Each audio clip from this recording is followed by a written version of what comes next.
really like Zach Gentry as a player, as a dude, and I hate to see him cut.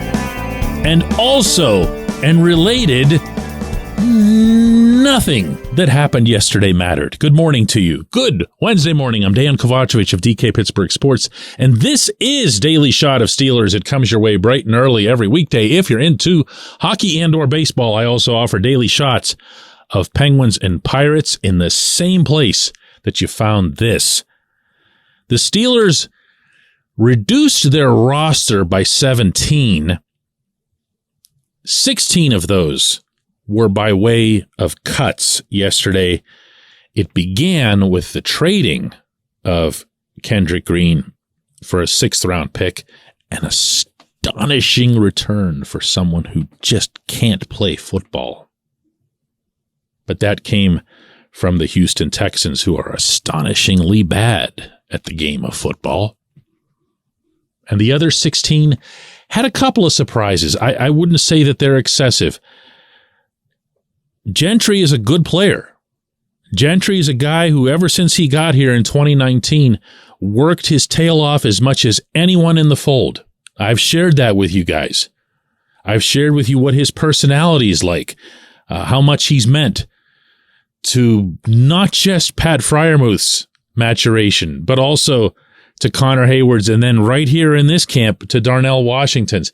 He did everything that was asked of him. He became, pretty much from scratch, a good, not great, but a good blocking tight end. And he became a pet project of the head coach, which is not all that common at the NFL level. But Mike Tomlin believed in Gentry and pushed him some more and got him to where he is. But where he is isn't good enough to crack a starting duo of Freiermuth and Washington, particularly since Washington acquitted himself well, especially in the blocking area, and because Connor Hayward's still floating around at multiple different positions. That includes tight end, if and when needed. That includes blocking, if and when needed, though he isn't the biggest, baddest guy in the room. He can get the job done. He can get a lot of different jobs done. Trey Norwood was cut. I don't know of anyone who would be floored by that bit of news.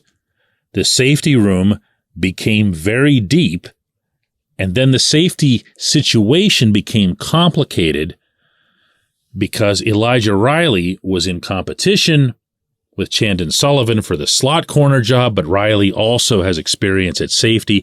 And then you get into, how do you characterize Keanu Neal? Is he a safety? Is he an inside linebacker? Is he somewhere in the middle? How often are they going to use the 3 safety sets? We still don't have that answer. I believe we won't have that answer until there's a Sunday that actually matters. And otherwise, who are we talking about? We're talking about keeping 2 punters? Are we still talking about that? I mean, look, you can't have it both ways. If you like what Omar Khan's done to date, you can't presume he's a complete moron and that he accidentally kept 2 punters. He has to know what he's doing in this situation. It seems to me obvious that there will be a trade. The Eagles, for example, need a punter. And if you can get even one of these 6th-rounders like you got for Green, or a move up in a couple of drafts like you got for Kevin Dotson, great, man. That's awesome. That's a GM not wasting a single opportunity to improve the quality of assets the team has under its control, even if those assets are in the year 2025, as one of those picks was involving Dotson. Great.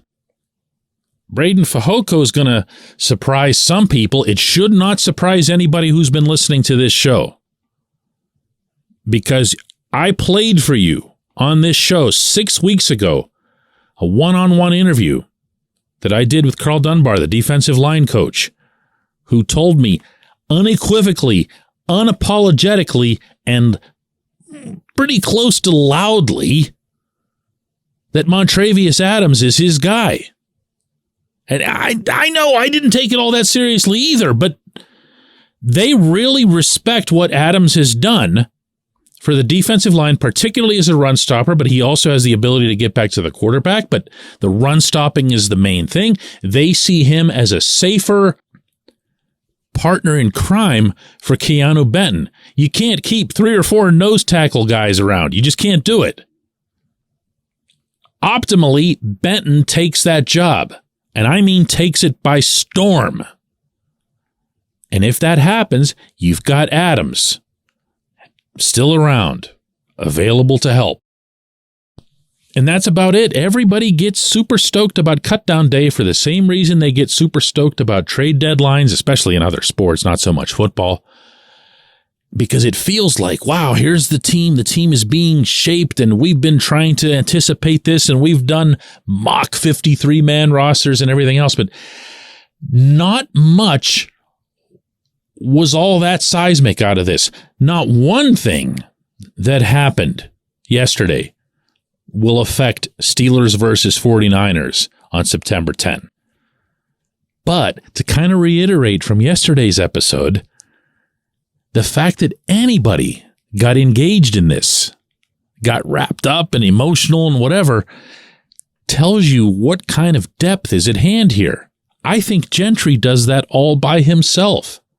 I hope he lands somewhere and gets an honest chance. I believe he's going to show himself. I felt the same way when another tight end, Jesse James, had a similar fate.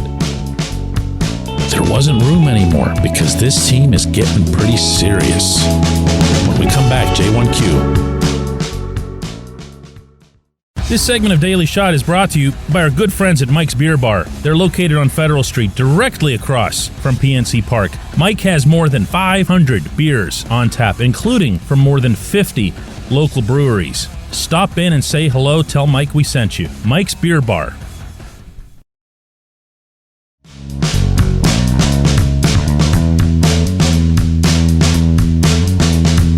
Today's J1Q comes from Maddie, who says, DK, I understand the Steelers looked flawless in the preseason, but as we've been saying, even the players have said, you can't buy into the preseason too much. What happens if the Steelers go out in week 1 against the Niners and dominate the same way, and then they do the same thing against the Browns in week 2? Then what? I don't want to look too far ahead, but what are people going to be saying about the Steelers then? Maddie, it doesn't matter, man. I have a theme for the day. Things that don't matter. This is the second one. What people say about the Steelers is immaterial. That includes Maddie. That includes me. They're just things that are being said. You don't win anything for that, except in Cleveland in March.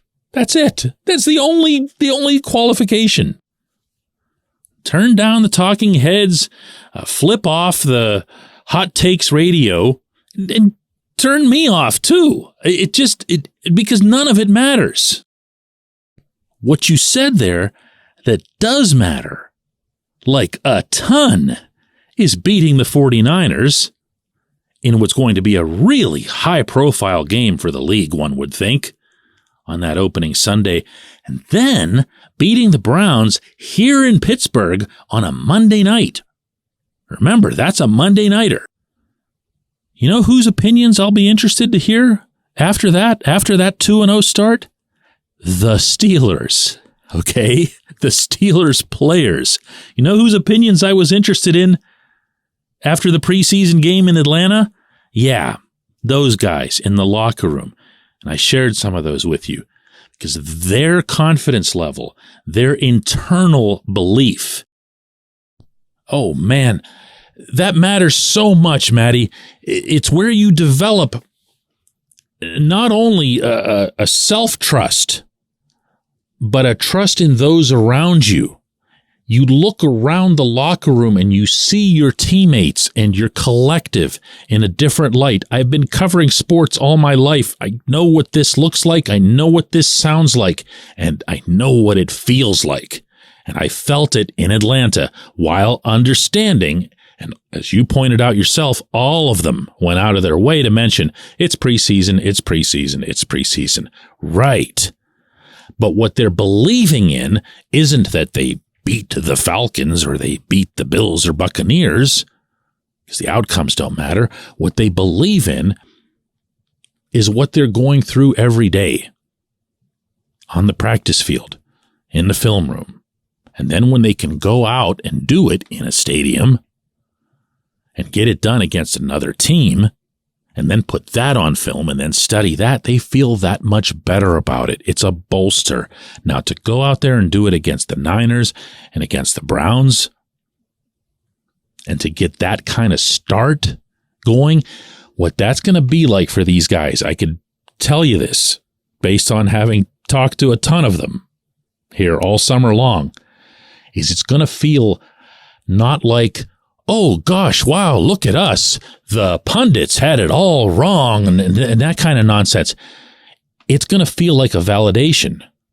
It's going to feel like I've put in, and we've put in, all this work to get to this level of performance and faith. And now we went out there and we did it against two NFL opponents. One of them very good, the other one the Browns. I appreciate the question. I appreciate everybody listening to Daily Shot of Steelers. We're going to do another one of these tomorrow.